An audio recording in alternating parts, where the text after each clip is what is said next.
Hey guys, Don here. I want to talk a little bit today about applying some of these podcasts because I think a lot of times we get very infatuated with learning and not taking action. And that can be a big struggle for us. Something that I've struggled with in the past is I read, study, study, study, but I never really take action or I never really do anything with the information.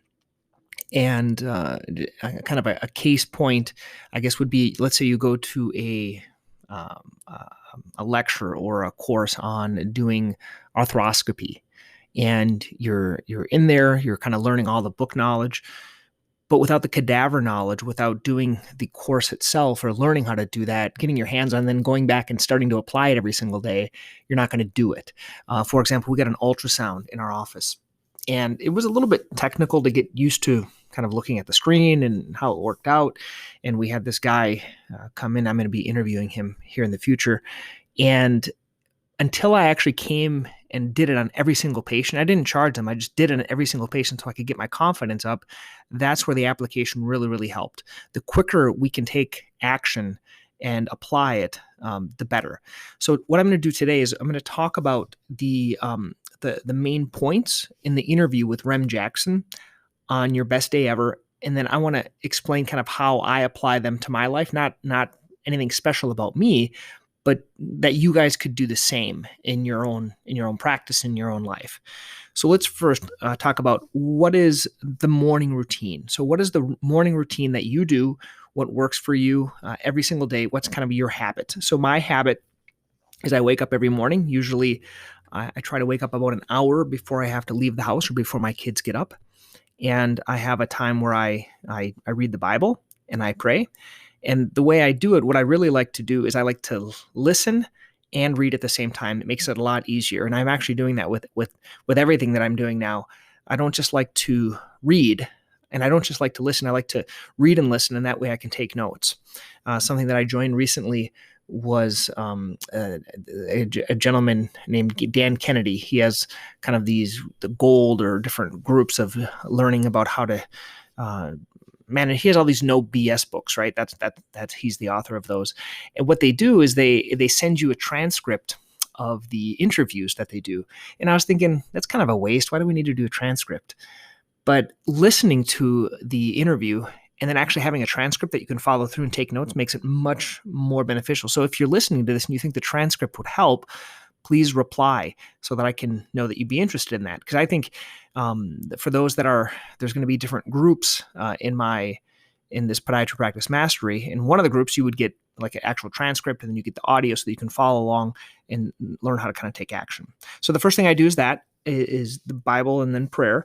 And then I have a gratitude journal. And I think it's called the 1 minute journal. I'll put a link to this if you want afterwards.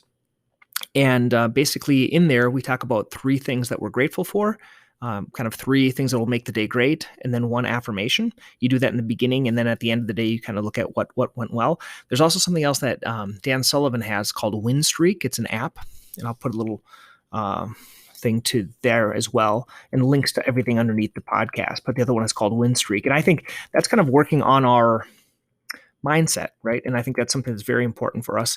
The planner that I use is called the Full Focus Planner. It's a planner that I fill out every day, kind of what are the 3 main things that I want to do. And that's all I really use it for. And then I try to, if I have some extra time in that morning period, then I'll try to learn something. So that's kind of my morning routine. What do I learn? Well, I might read a book. I might listen to and whatever newest thing I'm trying to work on. And there's always seems to be something new. And then the next thing he talks about is in our interview, we talked about taking action. And I've been kind of overwhelmed with taking action and trying to do too much. And I don't know if you're like this, but what I feel a lot of times is that I try to do way too much and I end up not doing anything.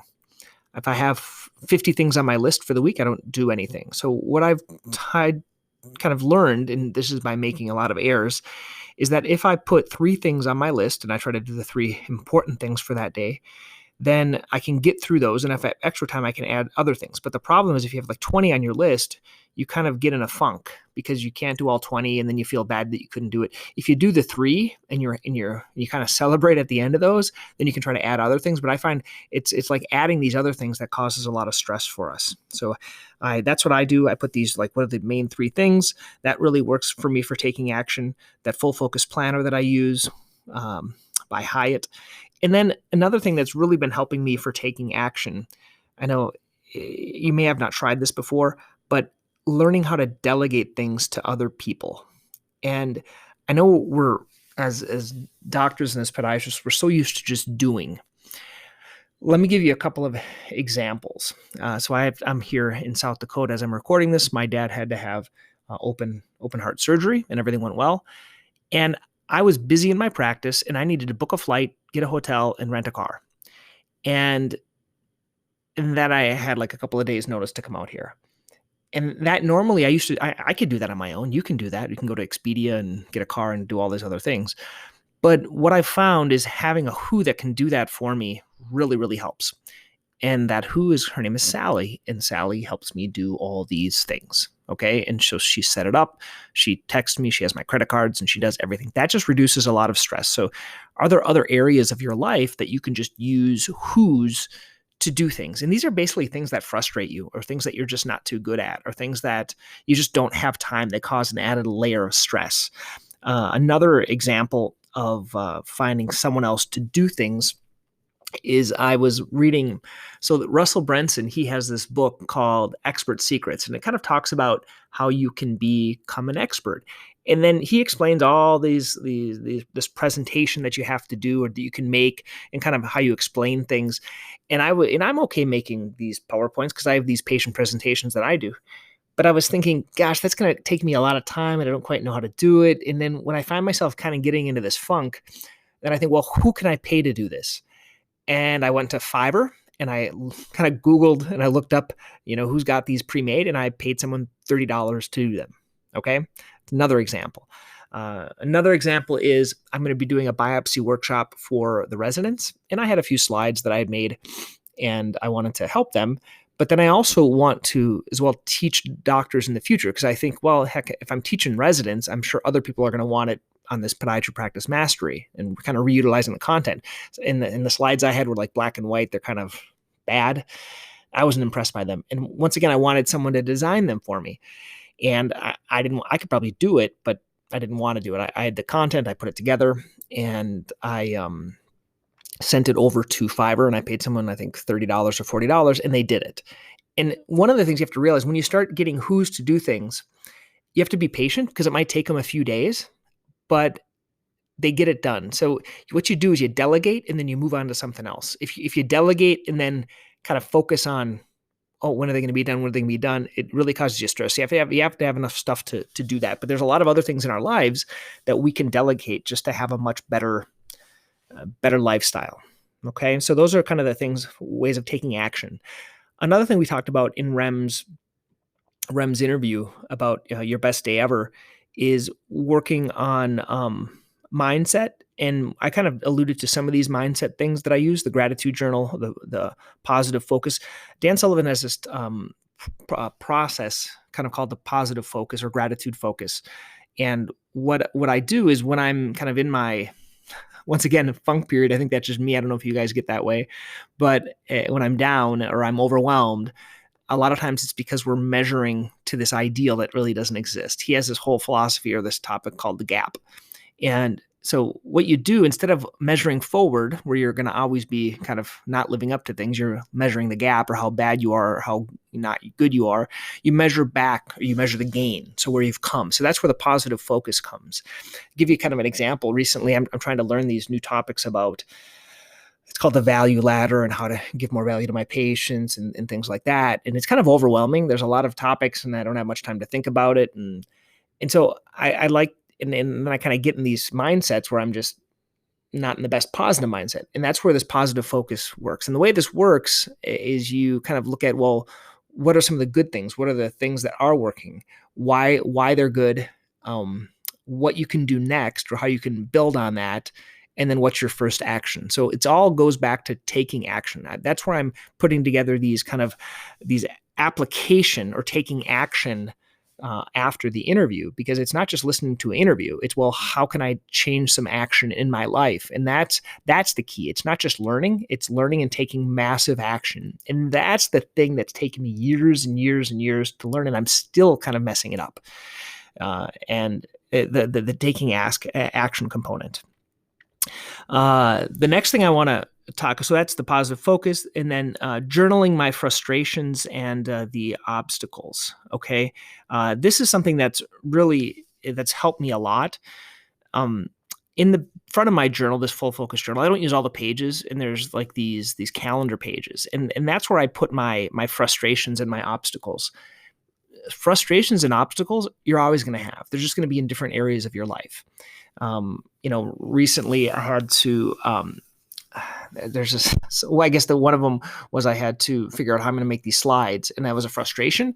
And then you try to transform those. And so there's a little thinking process that you can do, like what's the frustration or what's the obstacle. And I kind of keep this running list of frustration and obstacles. I don't know if you do, because they just make me mad, and it erodes my confidence. And I think about these frustrations, and I think, well, what are some solutions, and kind of brainstorming solutions.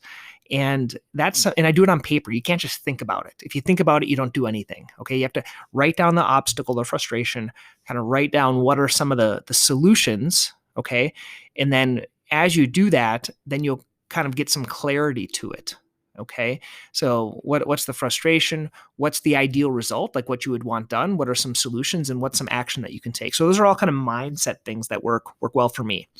And then finally, about mindset, I don't want to skip this, but for example, I'm here with my dad in South Dakota. We had to get up at 4 a.m. for a surgery. And by the way, there was a really good thing that they did in the surgery, which I think we should maybe, and I've read about it. I know Neil Baum, he talked about it. He's a urologist, and he talks about this when he does his, the surgeries, that urology surgeries. But the staff, I think it was the circulator, she called me. I left the hospital at 7 a.m.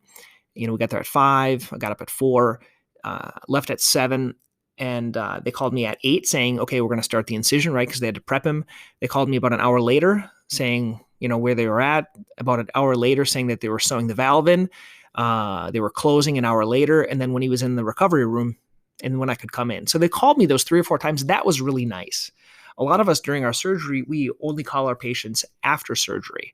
Or we call the loved ones, or we talk to them. But I really like this method of doing it. And you just use the circulator. If they're just kind of sitting around in the OR, you can ask them, would you just mind, we always have these, that we call it the ticket to ride in our hospital, basically, or it's the little thing that has the name and number of their loved one. And you just call them. You can call them when you're getting going. You can call them in the middle of the procedure, at the end. It just made like a really big difference in terms of the surgical day, and I could update the family because everyone wanted to know, and it just worked really well. So what I'm getting at is, what I'm talking about now is, then I got home and I was like super tired of that day, and I was sleep deprived, and I started to have this, I call it stinking thinking. And one thing I always realize now is, if I'm like thinking stinking, if I'm just down, if I'm looking a lot at my cell phone, surfing, just occupying my time, I think we're all like that. You have to realize, are you hungry or are you sleepy? Because that's a big thing for us to keep our energy up. If we're hungry or if we're sleepy, we're not going to be able to do anything and get anything done productive. So it's better for you just not to try anything. I think those are 2 big keys. And even if someone's mad, like if someone's mad at you, or you're mad at someone else. I remember when I had young kids, and they were like a year old, and I thought to myself, I said, well, how come everyone seems like an idiot? And I realized it wasn't everyone, it was just me, because I was so tired all the time, and I was eating all this bad food all the time, all this sugary food to keep me awake. But so how is your eating, and how is your sleeping? So those are some ways to kind of work on the mindset. We also talked in Rem's interview about what's the evening routine. So my evening routine, you have the gratitude journal in the morning, you have a gratitude journal at night. So that's the first thing. That's part of my routine. My other routine is I don't eat anything after 8 o'clock, because whenever I do so, okay, I shouldn't say I don't. That's my rule. I don't always keep it. But what I always realize is, when I eat crappy food after 8 o'clock, I just feel really bad. And I'm kind of one of these life hacker guys, and I usually only eat one meal a day, Monday through Friday. So I'll eat from like 5 to 8. Some days I'll go a little bit later, but anytime I eat after 8, I just don't feel as good, and I feel heavier. And so that's something that my part of my evening routine. My other evening routine is I stay away from technology, and I keep technology out of the bedroom. I think that's key, like no television, no cell phone, things like that. And then if I am kind of in a down mood, I'll do a positive focus, or I'll read something positive before I go to bed. If I'm and usually it's because I'm tired. If I start getting in a bad mood at night, it's usually because I'm really tired because I get up kind of early. Okay. And then also with Rem, we talked about thoughts on time blocking, and some of the ways that you can do time blocking, or the way I do time blocking is I do my routine care on Fridays. So that's my nail care. So I have my Fridays is that. The other guys, they have half days. I think one's on Tuesdays and one's on Thursdays. So we all kind of block our time. That's the only time if patients want to see us. So it restricts access, and we only see it during that time. And if they can't fit in that time, then we just don't do it. So we time block things like that. I also try to time block, once again, when I'm doing different things, what I call free days. So basically weekends where I don't do any business ideas. I try to block my activity, focus days and buffer days. Those are concepts that Dan Sullivan talks about. I don't want to go too much into detail right now. And then also we did talk about The Slight Edge and Atomic Habits. These are 2 books that Rem recommends, and I also recommend. Slight Edge is great. You can explain Slight Edge in one sentence, but it's a whole book. But you have to read the book because you kind of get the understanding of it. It's these little things, these little habits that you do every single day. They either bring you up or bring you down. And that's basically what it is. If you eat past 8 o'clock every night, or eat multiple meals, or eat junk food, you're going to go down in terms of your health. If you exercise a little bit, do little things, you're going to go in the right direction. That's all it is about. Now you may think, oh, I understand that. It's not, once again, it's not about understanding, it's about applying it. Okay. But even better than that book, in my opinion, is this other book. It's called Atomic Habits. Because it takes the whole idea of Slight Edge and puts it into habits and different types of habit stacking. And basically these are things that you do consistently where you want to make improvements. You can't just make improvements. You have to turn it into a habit. Let me give you an example. One of the habit stacks is I work out Mondays and Fridays, and I wanted to use my jacuzzi more. So I started to stack on going in my jacuzzi after I work out. So that was a stack. I know it sounds kind of like a mundane, trivial stack, but it helps me to do that. In the morning, my stack is I read the Bible, I pray, I do my gratitude journal, and then I do my planner for the day. That's my morning stack, my morning routine. Okay. And I think having these habits, and my other habit is Monday through Friday, I only eat after work. So that's just my habit stack. So anything else that's offered to me during the day, I just don't do anything. You don't have to, because that's just my habit. My habit is doing that. That's stronger than anything else. And then Think and Grow Rich is also a good book if you haven't read this.